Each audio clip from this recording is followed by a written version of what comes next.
Hello, ជំរាបសួរ សួស្តី ស្វាគមន៍ Welcome.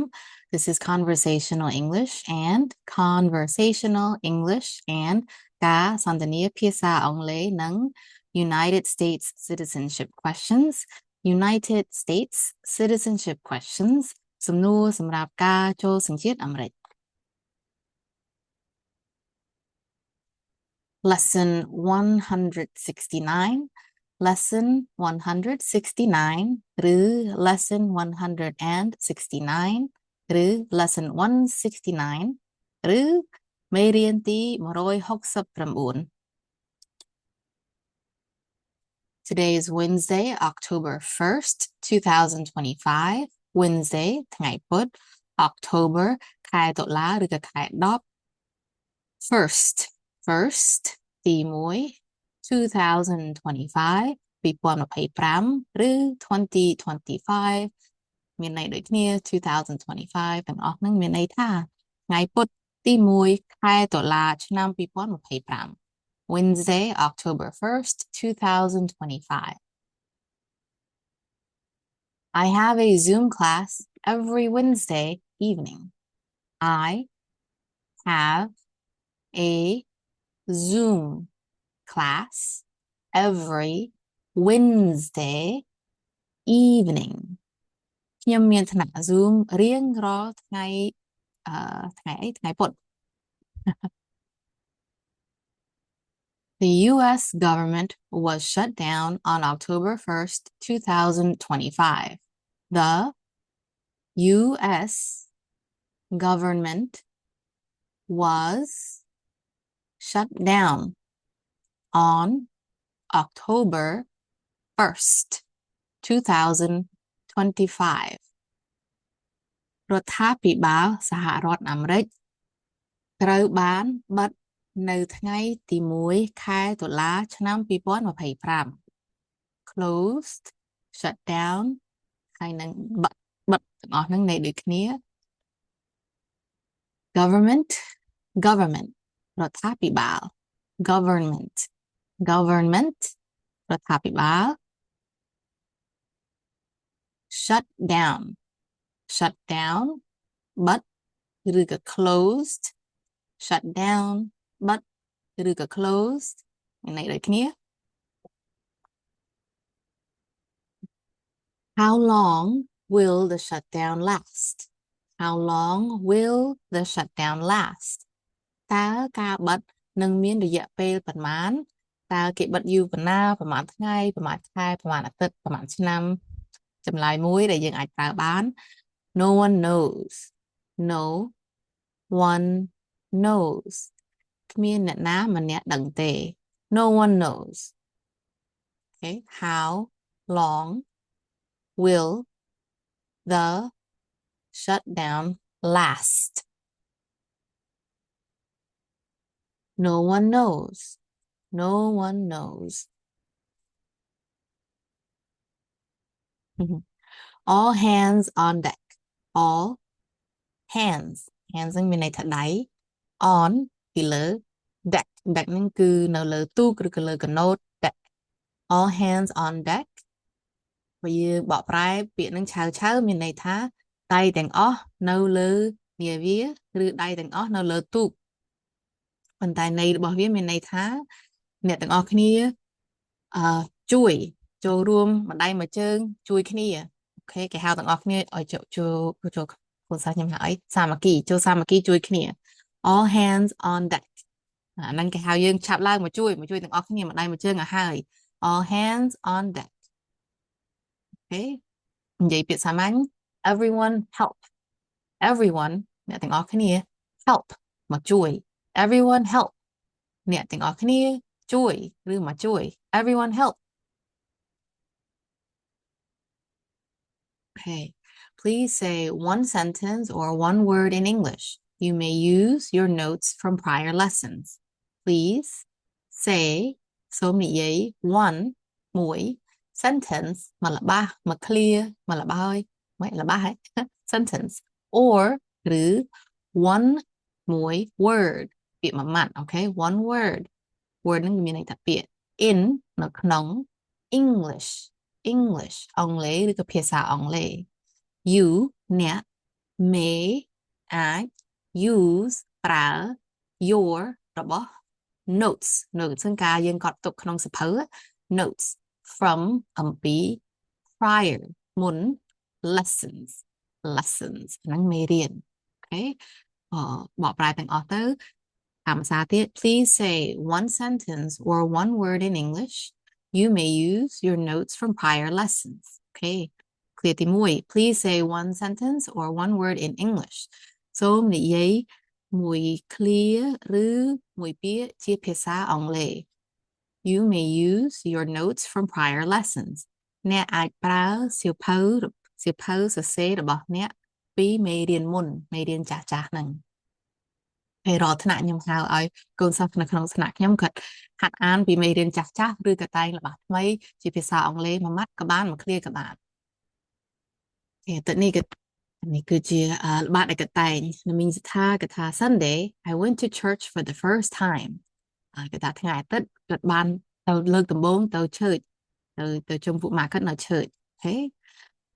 មានមកទូចគាត់ថា What do you do in your free time តើអ្នកធ្វើអ្វីពេលអ្នកទំនេរ What do you do in your free time Good ហើយនៅមានច័ន្ទគាត់ថា I do not speak English I do not speak English ខ្ញុំអត់ចេះភាសាអង់គ្លេសទេឬ I don't speak English ខ្ញុំអត់និយាយអង់គ្លេសទេឬ I cannot speak English ខ្ញុំមិនអាចនិយាយភាសាអង់គ្លេសបានទេ Good អូខេហើយបងជីវ៉ាគាត់ថា បងជីវ៉ានៅមានជីវ៉ាគាត់ថា you should always be kind to others you should always be kind to others អ្នកគួរណាតែមានចិត្តល្អសម្រាប់អ្នកដទៃអូខេគឺមានកំហុសគាត់ថា I am facing something difficult I am facing something difficult ខ្ញុំកំពុងតែជួបប្រទះអ្វីដែលពិបាកហើយបងលីលីគាត់ថា I know somebody បកប្រែទៅខ្ញុំស្គាល់មនុស្សម្នាក់ខ្ញុំស្គាល់នរណាគេម្នាក់មានគំនីគាត់ថា I will see the dentist tomorrow I will see the dentist tomorrow ថ្ងៃស្អែកខ្ញុំនឹងជួបពេទ្យថ្មិញ I will see the dentist tomorrow មានចេងគាត់ថា I walked my grandson to school this morning I walked អូខេខ្ញុំសូមថែមកែបន្តិច I walked មានន័យថាគាត់បានធ្វើហើយព្រោះតាំងពីព្រឹកមិញ right so walked my grandson to school this morning so គាត់បាននាំចៅគាត់ទៅរៀនពីព្រឹកមិញខ្ញុំថែមបានមួយទៀតសិនព្រោះឲ្យវាកើតឡើងហើយខ្ញុំបាន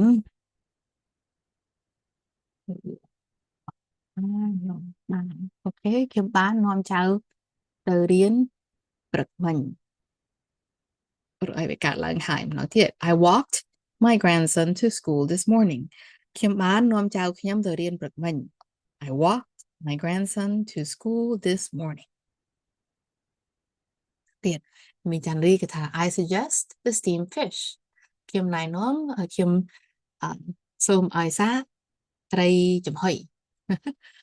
បងធីតាមិនបងទេប្អូនទេអូខេបងធីតាគាត់ថា I'm starving នឹងខ្ញុំឃ្លានចង់ងាប់អញ្ចឹងណាខ្ញុំឃ្លានមែនទែន I'm starving ឃ្លានចង់ដាច់ពោះ I'm starving អូខេបងមារ៉ាគាត់ថា tomorrow I will work early in the morning tomorrow I will work early in the morning មានន័យថាស្អែកខ្ញុំនឹងធ្វើការតាំងពីព្រលឹមហើយនៅមានចាន់ម៉ានីគេថា I got up early this morning ព្រឹកមិញខ្ញុំក្រោកតាំងពីព្រលឹមមានស្រីគេថា I am ready to study this evening គាត់ថាគាត់ត្រៀមខ្លួនហើយគាត់បំរុងនឹងសិក្សាល្ងាចនេះ I am ready to study this evening អូខេបងជីវិតគេថា tomorrow I will go to work ថ្ងៃស្អែកខ្ញុំនឹងទៅធ្វើការបងចន្ទថាគេថា today in the afternoon I went to the farm to buy oranges ថ្ងៃនេះនៅពេលរសៀលខ្ញុំបានទៅចំការទៅទិញក្រូចអូខេបើយើងចង់ប្រែ clear បន្តិចយើងអាចដាក់បាន this afternoon I bought oranges at the farm រសៀលមិញ ខ្ញុំបានទិញក្រូចនៅចំការនៃដូចគ្នាគឺក៏ទៅទិញក្រូចនៅចំការកាលរសៀលមិញមិញផ្លាគឺថា today I went to Costco with my daughter អូខេនេះ I went to Costco with my daughter Costco ហ្នឹងគឺផ្សារនៅសហរដ្ឋអាមេរិកទៅថ្ងៃនេះខ្ញុំបានទៅផ្សារ Costco ជាមួយកូនស្រីខ្ញុំមិញរឹសគឺថា I exercise before I begin Zoom class I exercise before I begin Zoom class គិតហាត់ប្រាណមុននឹងគិតចូលថ្នាក់ Zoom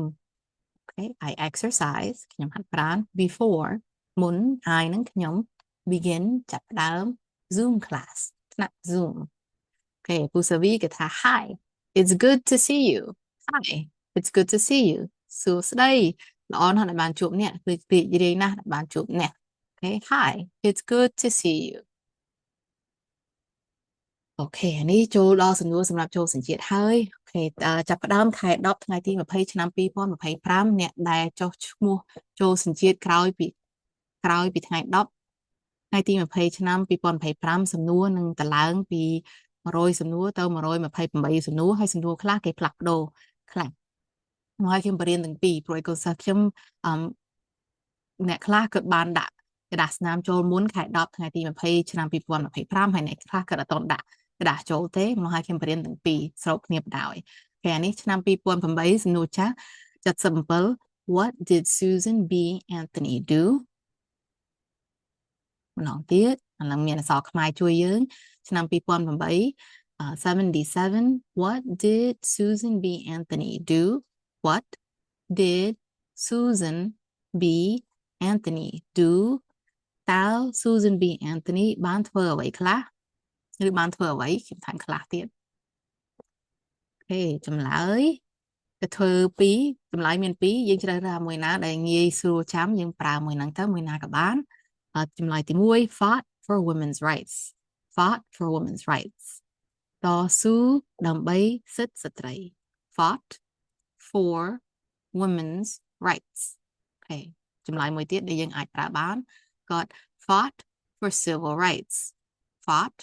for civil rights តស៊ូដើម្បីក្តី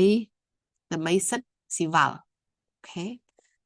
មួយណាក៏បានកូនសិស្សនៅថ្នាក់ខ្ញុំក៏ចូលចិត្តទាំងពីរហ្នឹងអូខេម្ដងទៀត What did Susan B Anthony do fought for women's rights ឬ fought for civil rights អូខេសំណួរនៅខែ10អ្នកដែលចុះឈ្មោះចូលសញ្ជាតិក្រោយពីខែ10ថ្ងៃទី20ឆ្នាំ2025សំណួរ77ហ្នឹងគេបដូរបន្តិចអូខេគេលើកទៅដល់សំណួរ99ហើយគេបដូរដាក់អញ្ចេះវិញ Name one leader of the women's rights movement in the 1800s អូខេខ្ញុំដាក់អក្សរខ្មែរឲ្យជួយម្ដងទៀតសំណួរ99ហ្នឹងសំណួរថ្មី Name one leader of the women's rights movement in the 1800s អូខេផ្ដល់ឈ្មោះមេដឹកនាំម្នាក់ដែលជួយផ្នែកខាងសិទ្ធិស្ត្រីហ្នឹងណានៅក្នុងសតវត្ស1800ចម្លើយមានច្រើនប៉ុន្តែចម្លើយមួយព្រោះទាំងអស់មានអ្នកដឹកនាំច្រើនណាយើងអាចប្រើចម្លើយដដែលហ្នឹង Susan B Anthony ព្រោះយើងរៀនហើយពីសំណួរចាស់សំណួរ77ហ្នឹង Susan B Anthony គាត់គឺជាដឹកនាំម្នាក់នៅក្នុងការតស៊ូរឿងសិទ្ធិស្ត្រីអូខេ Susan B Anthony មកហើយយើងរៀនសំណួរចាស់ហើយក៏បានយើងបានចំណេញព្រោះយើងដឹងថាសំណួរថ្មីសម្រាប់99ហ្នឹងគឺចម្លើយដដែល Susan B Anthony ឬបើសិនជាយើងចង់រៀនថែមទៀតមាន2នាក់ទៀតមានទាំងអស់6នាក់អូខេ Susan B Anthony ឈ្មោះអ្នកដឹកនាំតែតស៊ូសម្រាប់សិទ្ធិស្ត្រីហ្នឹងណា Susan B Anthony ម្នាក់ទៀតគឺ Elizabeth Cady Stanton Elizabeth Cady Stanton ឬ Susan B Anthony ទាំងអស់មាន6នាក់ពីរទៀត Sojourner Truth Harriet Tubman ពីចុងក្រោយគឺ Lucretia Mott ឬ Lucy Stone អូខេកូនសិស្សនៅថ្នាក់ខ្ញុំក៏ចូលចិត្ត Lucy Stone ព្រោះឯឈ្មោះហ្នឹងងាយហៅងាយចាំអត់ពិបាកLucy Stone ម្ដងទៀត Name one leader of the women's rights movement in the 1800s ចម្លើយ Lucy Stone អូខេឬបើយើងចូលចិត្ត Susan B Anthony យើងអាចប្រើឈ្មោះនឹងបានដែរ Susan B Anthony ព្រោះចម្លើយទាំងអស់ដូចខ្ញុំថាអញ្ចឹងមាន6ហើយយើងជ្រើសរើសឲ្យមួយណាងាយឲ្យមួយណាស្រួលចាំព្រោះអីគេសំណួរហ្នឹងគេឲ្យយើងផ្ដល់ឈ្មោះតែមួយទេអ្នកដឹកនាំហ្នឹងទាំងអស់វាមាន6ដែលយើងអាចជ្រើសរើសហើយមួយណាស្រួលមួយណាស្រួលចាំយើងរើសយើងរៀនអាហ្នឹងទៅអូខេហើយនេះចាំខ្ញុំតម្លាក់នៅខាងក្រោម YouTube ហ្នឹងចុចកន្លែង more កន្លែងបន្ថែមទៀតទៅជាមានប្រវត្តិសាស្ត្រសហរដ្ឋអាមេរិកហើយមានសំណួរចេញមកពីអង្គការប្រវេសន៍ផ្ទាល់សំណួរចាស់ផងហើយសំណួរថ្មីផងចាប់ផ្ដើមពីខែ10ថ្ងៃទី20ឆ្នាំ2025អូខេប៉ុណ្ណឹងឯងចប់ហើយ Thank you សូមអរគុណ Bye bye